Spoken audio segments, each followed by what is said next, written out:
ஒருவேளை நான் அதிகமா பேசியிருந்தா நீங்க 2 பேரும் என்ன மன்னிச்சிருங்க.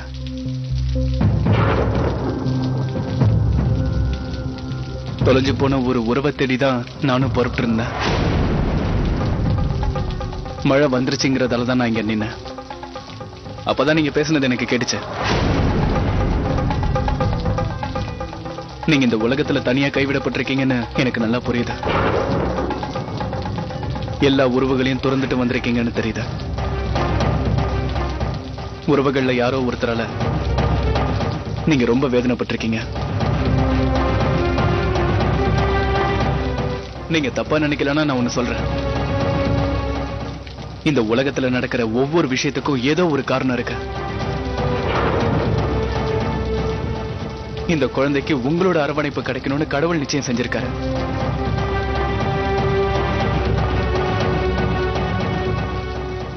வேணும்னா கொஞ்சம் யோசிச்சு பாருங்க. நீங்க வீட்டை விட்டு வெளியே வந்ததும் இங்க இப்ப நிக்கிறதும் இந்த சமயத்திலேயே நடக்கணும், இன்னைக்கே நடக்கணும். ஏதோ காரணம் இருக்கணும்ல.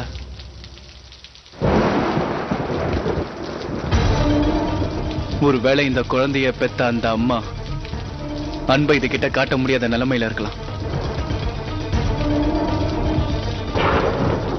அதனாலதான் அந்த கடவுளே இந்த குழந்தைக்கு அன்பு காட்ட உங்களை இங்க வர வச்சிருக்காரு. நான் ஒருத்தருடைய கடைசி காலகட்டத்துல அவருக்கு கூட துணையா இருக்கலான்னு தான் ஓடி வந்தேன். வெறும் கையோட திரும்ப போயிட்டு இருக்கிறப்பதான் நான் உங்களை இங்க சந்திச்சேன். ஒருவேளை நம்ம 3 பேரும் இங்க சந்திக்க வேண்டியதும் அந்த கடவுளுடைய ஆணையா இருக்கலாம்.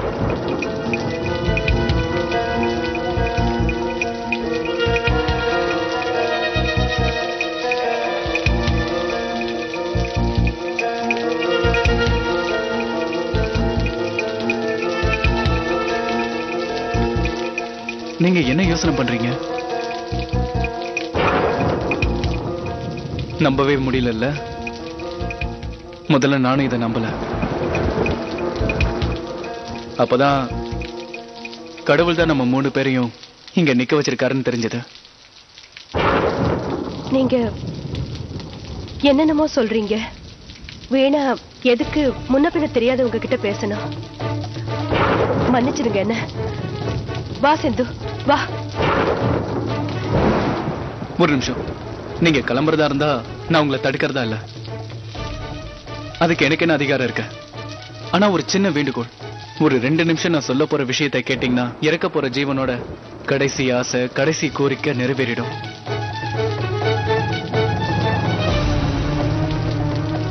இவரை முன்ன பின்ன நமக்கு தெரியாது. எதுக்கு இவர் வார்த்தையை கேட்கணும்? எதுக்கு இவர் சொல்றத நம்பணும்? நீ கிளம்பு சிந்து. இருங்க இருங்க இருங்க இருங்க. ஒரு நிமிஷம் ப்ளீஸ். சாக போற ஒரு ஜீவனோட ஒரு வேலைக்காரன் நினைச்சுக்கங்க. அவர் மேல அளவுக்கு அதிகமா அன்பு உள்ளவன். அவர் உயிர் பிரியறதுக்கு முன்னாடி அவருடைய சின்ன வேண்டுகோளை நிறைவேற்றணும்னு நினைக்கிற ஒரு தடவை நீங்க இந்த குழந்தையோட ஏன் கூட அங்க வந்தீங்கன்னா நீங்க எனக்கு பண்ண பெரிய உபகாரமா இருக்கும்.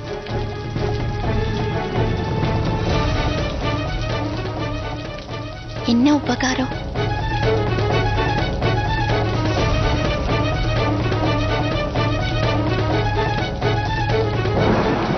நீங்க இப்ப என்ன சொல்ல வரீங்கன்னு எதுவும் எங்களுக்கு சுத்தமா புரியல. ஆசீர்வாத் சாம்பார் வழங்கும் Sindhu Bhairavi powered by Aachi payasam mix. விளம்பர இடைவேளைக்கு பிறகு தொடரும். புது பேக் என்ன விலை? 4000. முதல்லயே சொல்லி